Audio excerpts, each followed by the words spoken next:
wanting anything. Everything we want is already here, as you're going to find, and it's simply a matter of getting it, of becoming aware of its presence. Now, the main thing is to keep the main thing the main thing. What is the main thing? The main thing is freedom. I had a mentor who's gone now, Bill Gove. He said, if I want to be free, I've got to be me. Not the me I think you think I should be. Not the me I think my wife thinks I should be. Not the me that I think my kids think I should be. If I want to be free, I've got to be me. Now, I better know who me is. And I don't know how much you know about yourself, but I know when I started to study this, I knew mighty little about me. I knew my name, my weight, my height, gender, my address, my phone number. Beyond that, I didn't know very much. Now think of this for a moment. Time and money freedom. We want freedom, we want time and money freedom. You will be amazed how much free time you have when you never have to think about money. If you've got money problems, it consumes your time. Everyone used to phone me, where's the money, where's the money? I used to think, God, if I knew where the money was, you wouldn't have to phone me. You know. I was earning $4,000 a year and I owed $6,000. That's not a good position to be in. You see, it was even actually hopeless because I would have to take every cent I earned for 18 months just to break even. I would have nothing to live on. So, you know, I think there's a lot of people that live like I was living. Yet it's not fun. Yet it's not even living. It's existing. Well, time and money freedom. What do we mean by that? We want to have the time to do what we want to do when we want to do it. And we want to have the money to be able to afford it. It used to be that if I went in a store, I used to look and leave. I like to be able to walk in and if I see something I want to get it. And the price tag should be the last thing you look at. Yet you should never dicker around for price. Whatever they ask, give it to them. And then don't dicker with your time. If somebody wants to hire me, they pay what I want. If they don't want to pay, that's fine. You see? But I don't dicker with price. Now, do you know that there's an infinite source of supply? And all religion and all science have always taught that. This isn't my idea. It is something I have become aware of. Now get this, when you're dealing with infinite, you can never take more than your share. There is an abundance for everybody. You watch most people, they go shopping, the first thing they look at is the price tag. They're not getting what they want at all. They're getting what they think they can afford. Little do they know they could buy the whole store. Somebody did. This is important we get this straight. Now, I want you to think of this for a moment. Our world is changing. It is changing so dramatically and so rapidly that it's almost ridiculous. You know, it wasn't too long ago that I did a seminar right here in town, right here in Melbourne. But when I did that seminar, I had to have a great big chalkboard. Then I had to have a lot of damp cloths because you got to clean the board. Yeah, you have to have dry cloths to dry it so you can keep working. You need lots of chalk.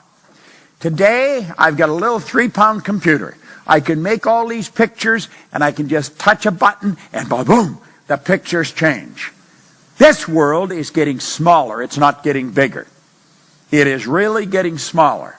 You know, we're only hours away from anywhere now. And you know that you can have business all over the world. I have business all over the world. Literally all over the world. We're negotiating right now, our company is, for people with a license in all the Scandinavian countries. It's going to cost them lots of money.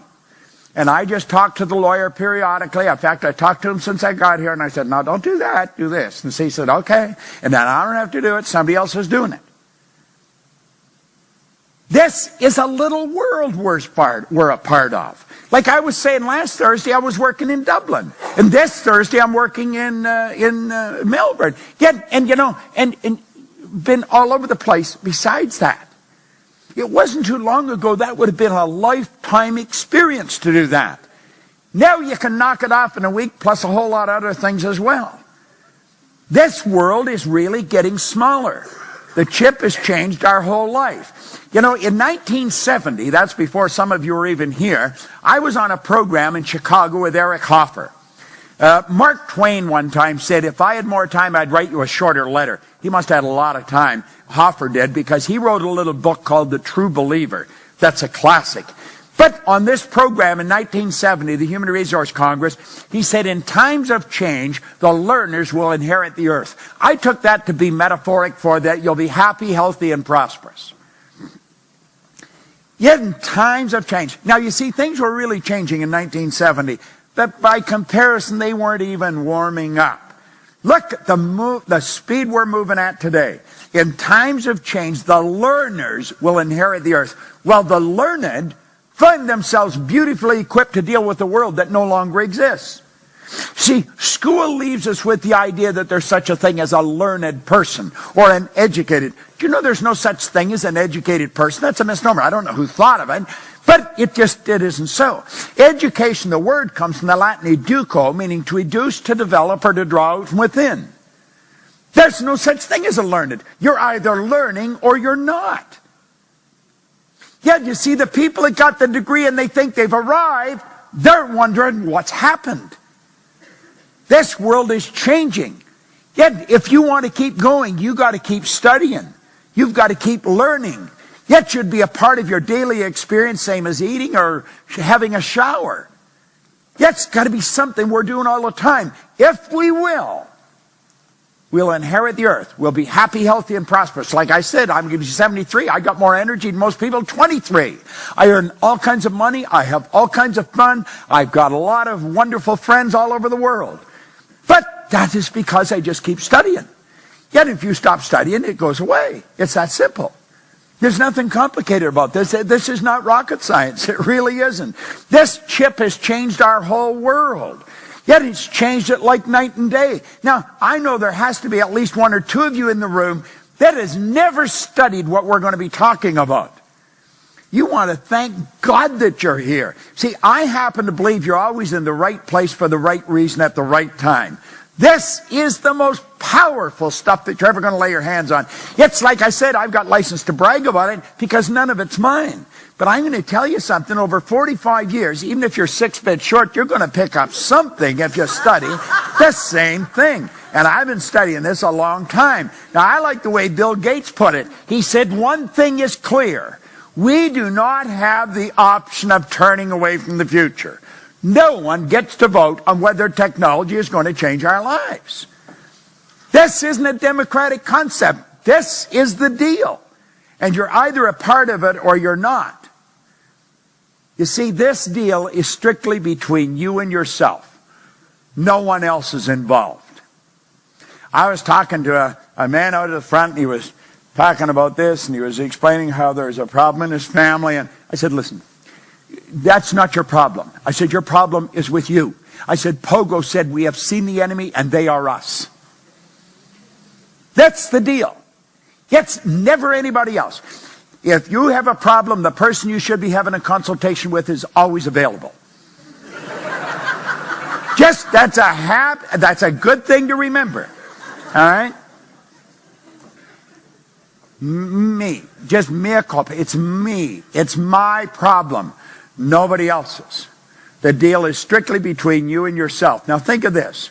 How many would agree that financial success has a lot to do with being in the right place at the right time? How many would agree with that? Now wait a minute. How many can raise their arm above their shoulder? Let me see if you can get your arm in the air. You know, some people, when their heart stops beating, it's going to be a formality. They just sort of sit. You know. Let's take another run at it. How many can get both arms in the air? David, get their wallets. We got them where we want. All right. Now, let's take another look at this. How many